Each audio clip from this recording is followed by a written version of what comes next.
사실 오늘 이게 메인 주제이기도 한데 제가 좀 이 사진을 보면서 좀 충격을 많이 받아가지고 이거를 여쭤볼까 말까 고민을 좀 많이 했어요. 김문수 전 장관, 전 대선 후보가 갑자기 한동훈 전 국민의힘 대표를 만나가지고 국민의힘의 보배다. 왜 한동훈을 찍어내냐. 뭐 그런 얘기를 하던데 이 장면을 우리가 어떻게 이해를 좀 해야 될까요? 저는 사실 뭐 펜앤마이크에서 국제 문제를 이렇게 해설하기 위해서 왔지 사실 국내 예. 정치 문제에 대해서는 뭐 좀 절제해 왔던 측면이 있는데 오늘은 저도 한마디를 좀 해야겠습니다. 예. 지금 저 사진은요. 대한민국 우파 진영의 그 질서가 무너지고 법도가 사라진 그 병적 병폐를 한순간에 저 사진에 몰아서 표현해주고 있는 거다. 그렇게까지 해석을 하세요? 자, 우리가 이제 여의도에서 이제 늘상 하는 말로 정무적 판단 이런 말이 있습니다. 예, 예. 지금 우리가 누구를 가까이 지내야 되고 누구를 멀리해야 되느냐. 대개는 그런 얘기들인데 항상 우리가 정무적 판단이라는 것은 무조건 소나기를 피해가는 것만이 능사가 아니라는 거예요. 자, 우리 옛날 얘기부터 한번 해보겠습니다. 대한민국 국민들이요. 우리 대한민국의 민심이라는 것 대단히 어렵고 무서워요. 예, 예. 우리가 뭐 가끔씩 국민들이 뭐 우리가 별로 지지하지 않는 정권을 막 50% 이상 지지하고 그러면 애가 타기도 하지만은 네. 자, 우리 민심은 1차 방정식이 아니라는 거예요. 제가 오늘 그 얘기 꼭 해야 되겠습니다. 자, 그렇죠. 우리가 대체로 여론조사 해보면은 저는 전두환 정부를 재평가해야 된다는 입장에 있는 학자지만 전두환 대통령이 인기가 별로 없단 말이에요. 예. 그렇지만 전두환 대통령을 위해서 끝까지 입을 다물고 소나기를 맞았던 장세동을 그렇게 미워하지 않는단 말입니다. 우리가 1차 방정식이면 전두환 대통령이 인기가 없으니까 그를 위해서 열심히 그 충성을 했던 충신도 같이 미워해야 될 것만 같은데 예.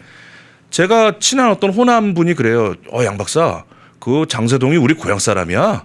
우리 이렇게 의리를 지키는 사람이야. 지역이 또 가미가 되는 건가요? 지역이 호남이어도 어허. 그 전두환 대통령에 대한 감정이 안 좋은 지역임에도 불구하고 네. 장세동이 우리 고향 사람이라는 건 자랑스럽게 여긴단 말입니다.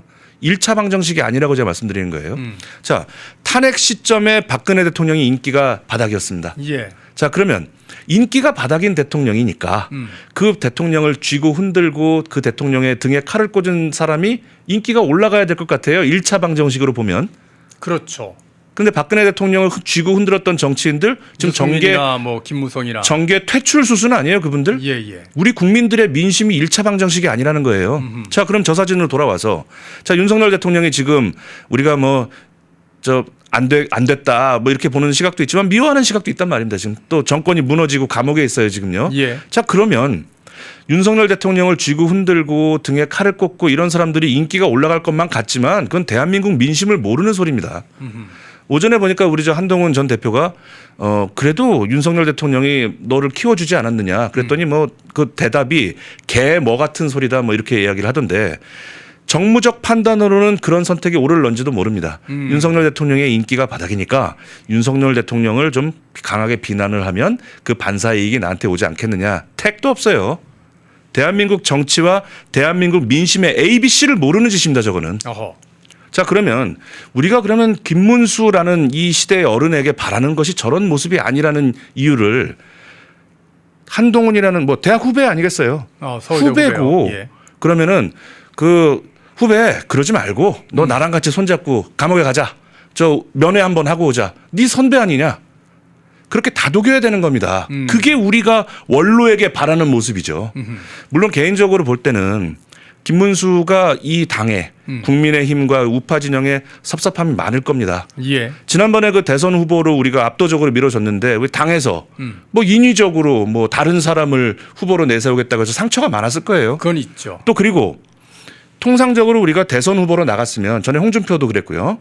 대선 후보로 나갔으면 그분을 당대표로 모셔서 좀 싸울 수 있게 하는 관례가 있었는데 이번에 당대표 자리도 김문수에게 가지 않았습니다. 그러니까 섭섭한 마음도 있을 수 있고 뭐 그렇지만은 그렇다 하여 지금 이렇게 국가가 위기로 가고 있는 이런 상황에서 지금 저 한동훈 전 대표를 보배다라고 추켜 세우게 되면 지금 광장에 있는 분들의 입장은 무엇이 되며 그 또 두 번째로 얘기하고 싶은 것은 우리 국민의힘은 대주주를 몰라본다. 저 그 얘기 꼭 하고 싶은 거예요. 대주주요. 자, 우리가 지지자. 우리 회사도 그 회사에 투자하는 사람 깍듯하게 대합니다. 우리 펜앤 마이크 같은 경우는 우리 시청자분들이 요구하신 내용은 어떻게든지 저희가 맞춰드리려고 최선을 다하죠. 그렇죠. 아니 그 회사에 단돈 얼마라도 투자한 사람이 찾아오면요. 네네. 그 회사 사장이 다 커피도 한 잔 주고 그럽니다. 예. 자, 그러면 지금 우리 TK와 PK 지역의 보수층, 그 보수층들이 지금 국민의힘에게 갖고 있는 그 어떤 울분이라는 건 이런 겁니다. 너희들이 스스로 데려와서 옹립한 대통령이 2번씩이나 탄핵이 됐다. 너희들 지금 뭐 하고 있는 거냐, 이 민심이 있거든요. 네. 자, 그런데 그런 민심을 지금 제도권 정당 국힘이 대변해 주질 않으니까 사람들이 광장으로 뛰쳐나가고 있는 겁니다. 언제까지 이런 식으로, 아니 그 광장에 뛰쳐나간 사람들이 정치적 상도위를 얘기하면서 울부짖고 있는데 저 국힘에 있는 분들은 그런 거 아니에요. 저 광장에 있는 사람하고 가까이 지내면 뭐 그런 거 많이 느꼈어요. 그걸 그런 걸 또 무슨 정무적인 무슨 판단인 것처럼 그러니까 이야기하고. 항상 광장에서 만날 수 있는 국회의원은 정해져 있어요. 예. 지금 뭐 장동혁 대표 광장으로 나오고 있지만 장동혁 대표 따라서 나가는 게 나경원 의원 나가고 추진우 의원 나가고 뭐 신동우 의원 나가고 김민수 뭐 최고위원 나가고 항상 정해져 있지 않습니까? 그래서 지금 국가의 원로입니다. 김문수 지사는. 그러면 저렇게 한동훈 대표를 뜬금없이 가서 보배라고 하기 전에 네. 착착 만났어야죠. 광장에 있는 분들도 좀 만나고 하다못해 저 대구 경북의 기업인들도 좀 만나고 지지층들도 좀 만나고 청년들하고도 좀 대화하면서 우리 하나가 되자는 이야기를 쭉 해오는 연장선에서 한동훈에게 저렇게 얘기했다면 큰 문제가 안 됐을 거예요. 그리고 장동혁 대표나 국힘 지도부에 대해서 섭섭한 감정이 있는 것은 저도 미루어 짐작은 되지만 그 섭섭함의 표현이 저런 식이어서는 곤란하다는 겁니다. 아하. 그리고 그 학교 후배고 잘못한 부분 따끔하게 한마디 이야기하면서 보배라고 축해 세울 수 있었던 거 아니냐. 한동훈 대표는 잘못한 게 없나요? 일이 이 지경이 되고 지금 우리가 조금 전에 논평한 자유민주주의 사회의 기본 언론의 자유가 지금 위협받고 있는 내용의 논평을 했습니다. 제가 에티오피아 얘기까지 하면서 이 지경이 되는 과정에서 한동훈 대표는 책임이 없어요? 그걸 다 덮어주고 보배라고 덮어줘도 되는 겁니까? 저는 그 보배라는 표현이 참 마음에 안 들더라고요. 보배라는 거는 정말 우리가 이렇게 같이 있고 품어주고 어떤 경우에도 빼앗기지 않아야 되는 그런 존재란 뜻인데 과연 한동훈 대표를 우리가 보배라고까지 얘기할 필요가 있을까? 뭐 지금 우파 진영이 열세에 몰려 있으니까 한 사람이라도 예. 뭐 우리 편으로 끌어들여야 한다는 그 대의 명분을 우리가 모르는 바는 아니지만 우리가 보배라는 건요. 원석 그대로가 보배가 되는 일은 없어요. 깎아내야죠. 깎아내고 다듬고 또 기다려주면서 보배가 만들어지는데 지금 보배로 만들고 싶다면 쓴소리도 해야 되는 겁니다. 아하. 그죠? 인기 없는 대통령, 이제 끈이 떨어진 대통령은 그렇게 짓밟고 무시하고 그런 1차 방정식의 그런 정무 감각으로는 대한민국 이끌 수 없을 겁니다. 양 박사님의 말씀 중에서 민심은 1차 방정식이 아니다. 굉장히 많은 변수들이 있다라는 그런 말씀 이해가 되고요. 그리고 누구와 멀리하고 누구하고 선을 그으면 내 인기가 올라가고 정치적 입지가 커진다? 그건 거짓말입니다. 산술적으로 그렇게 될 수가 없는 거예요. 예. 우리가 그 국힘 외곽에 있는 사람들 가운데는 뭐 다소 좀 극단적인 주장을 하는 분도 있을 수 있는 겁니다. 예. 그리고 또 좀 무리한 주장을 하는 분들도 있을 수 있는 거예요. 그게 정치판인 겁니다. 네. 그런 사람들을 만나고 소통하고 그분들의 열망과 의지를 제도권 정당이 흡수할 수 있게 걸을 건 걸르고 또 달랠 부분은 달래가면서 우리 팀을 넓혀가야지. 저런 주장하는 사람들은 멀리 하셔야 돼요. 뭐 어디 광장에 모이는 사람들하고 가까이 지내면 과격하다는 이미지가 생기니까 멀리하세요. 다 뺄세 말 거 다 빼고 뭘 해보겠다는 거예요. 자, 제가 예를 듭니다. 예를 들어 얼마 전에 간첩 사건이 터진 민노총을 민주당이 거리두기 하나요? 우리 편이기 때문에 소나기를 같이 맞는 겁니다. 그런 것이 없는 정당이 어떻게 정권을 이끌어갈 수 있겠냐는 거. 방금 그 말씀은 진짜 갑자기 뒤통수를 한 대 맞는 그런 느낌인데 국민의힘은 국민들과 같이 소나기를 맞지 않는다. 그런 말씀처럼 들려요. 그러니까 그 순간순간 소나기를 피해가는 선택만 하면 나중에 더 큰 소나기 맞아요. 아까 제가 말씀드렸습니다. 국민적으로 인기가 떨어지는 지도자라고 해도 우리가 뒤통수를 치고 배신을 한 사람은 배신자 프레임으로 우리나라에서 정치 못합니다. 그렇다면 한동훈 같은 경우에도 윤석열 대통령하고 사이가 안 좋고 윤석열 대통령이 설사 자신을 섭섭해하는 그런 일이 있더라도 그래도 자기가 모셨던 대통령이니까 끝까지 최선을 다했어야 되는 것이고. 그랬으면 지금은 소나기를 맞을지 몰라도 국민들이 알아줍니다. 그리고 전에 그 한참 대통령하고 당대표 사이 안 좋았을 때 한 번인가 한동훈 대표가 이제 식사를 하고 나왔습니다. 용산에서. 예, 예. 그때 저는 아주 관심을 갖고 지켜봤어요. 식사하고 나오면서 기자들이 기다리고 있을 테니까. 네네. 그때 사실은 이렇게 말했어야 되는 거예요. 아, 뭐 선배님이고 제가 정치적 공학관계를 떠나서 따끔하게 한 소리 듣고 나오는 길입니다. 자, 앞으로 잘 우리가 보필을 하고 모실 수 있도록 제가 노력할 것이고 저는 저대로 또 섭섭한 얘기들에 대해서 충분히 말씀드렸습니다. 자꾸 걱정하시는데 아, 대통령하고 당대표는 한 몸입니다. 마음에 엎드려도 그 말을 했었어야 되는 거예요. 그저 저 삐진 여고생처럼 표현이 아주 오늘 지금 댓글창에서도 그렇게 말씀하시는데. 뭐 이런 얘기하면 제 주변에 뭐 좀 섭섭해할 제 정치적인 동지들도 있고 뭐 당에서 모니터하면은 뭐 나중에 우리 한동훈 대표가 소기의 뜻을 이뤄서 뭐 한 자리 하시면 뭐 저는 뭐 힘들겠지만 제가 할 말은 해야 되겠어요. 여고생 여중생 같은 정치하면 못 써요. 아, 삐치는 정치 갖고는 큰 정치인이 될 수 없다는 아주 양 박사님 오늘 좀 속에 있던 그런 말씀을 좀 해주신 것 같습니다. 아, 근데 저는 한동훈이 김문수 장관을 찾아가는 거가 너무 계산이 보여서 저는 좀 마음에 안 들었어요. 그러니까 결국에는 지금 자기가 어떻게 보면 당내에서 자기를 따르던 뭐 진압하며 그동안 끊임없이 이제 뭐 말도 안 되는 이유로 국민의힘 당원들이나 모든 사람들을 다 모함하고 윤석열 대통령을 막 모함하다가 그러다가 이제 밀려나는 국민의힘에서 퇴출될 그런 위기에 처하니까 자기하고 동병살련의 아픔을 가지고 있는 것 같은 김문수 장관을 찾아가서 이렇게 손을 덥석 잡아버린 거지 않습니까?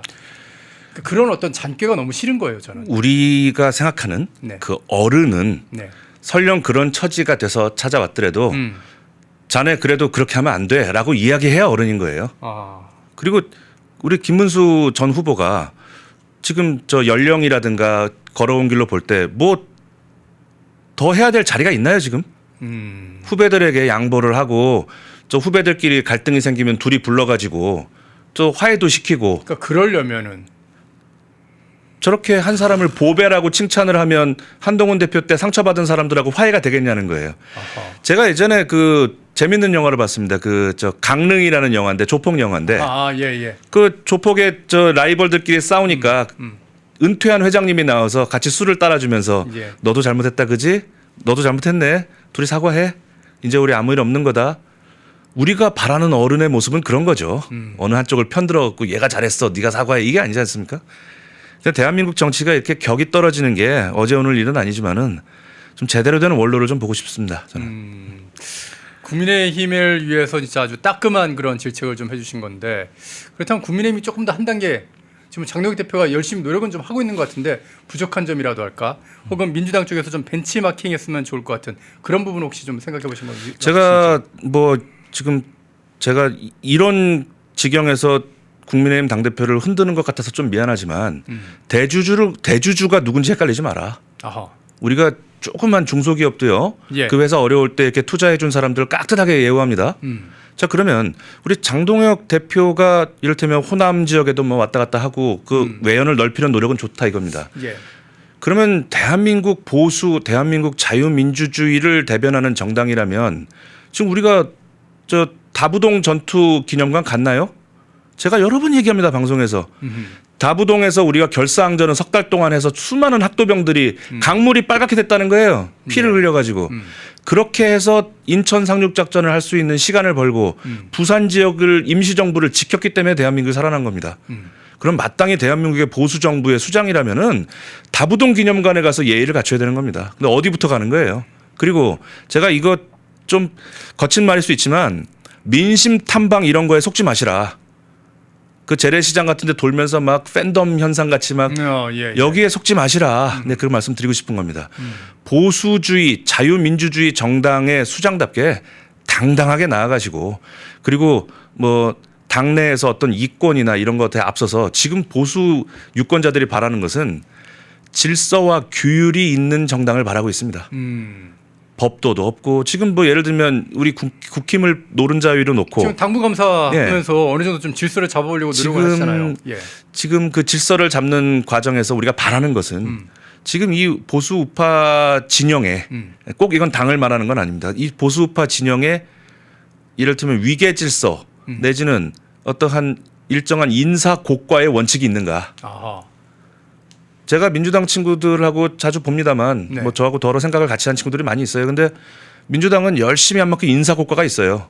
너 길거리에서 시민운동 몇 년 했지? 몇 년 했어. 그럼 뭐 다음에 너 어디 가라. 뭐 너 어디 있었어? 뭐 참여연대에서 몇 년 했어. 그럼 넌 뭐 보좌관을 한번 해볼래? 아니면 너 한번 뭐 시의원 한번 나가볼래? 인사 고과가 있는 거예요. 그러니까 바닥에서 착착 큽니다 인물들이. 예. 국민의힘은 바닥에 있는 사람은 계속 바닥에 있는 거고 대선이나 뭐 후보 뽑아야 될 때 같으면 어디 외부에서 수혈해 오고 이러니까 떴다방 소리 듣고 있는 거잖아요. 이건 당무감사 하시는 와중에 엄정한 질서와 규율을 잡아주시기를 부탁드리고 입장 바꿔보겠습니다. 민주당의 한동훈 대표 같은 캐릭터가 있었다면 예. 민주당이 어떻게 했을까요? 우리가 그걸 생각해 보면 규율이라는 것이 어떤 건지에 대해서 우리가 답을 알 수 있지 않을까.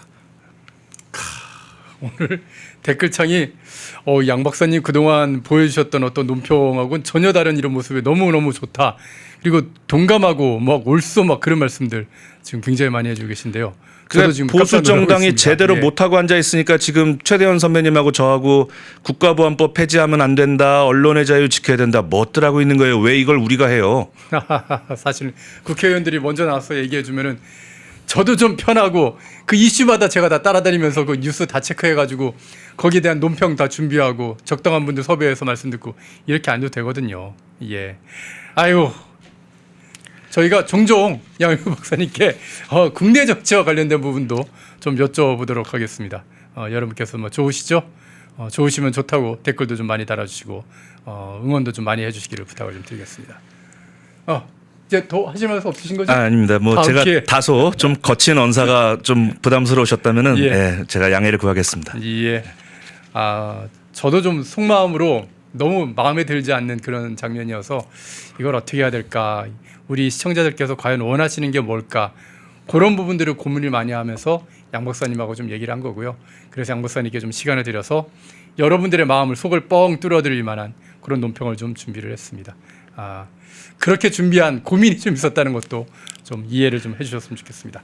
자, 양일국 박사님과 함께 진짜 민주당이 쓰고 있는 이 차별금지법 추진부터 시작해서 갑자기 김문수 장관을 찾아가가지고 손을 덥석 잡은 이 한동훈의 속셈까지 한번 샅샅이 파헤쳐봤습니다. 양일국 박사님이었습니다. 오늘 말씀 잘 들었습니다. 감사합니다. 펜앤마이크에서 추천하는 영상도 보고 가세요. 다른 영상도 즐기시려면 구독 버튼을 꼭 눌러주세요.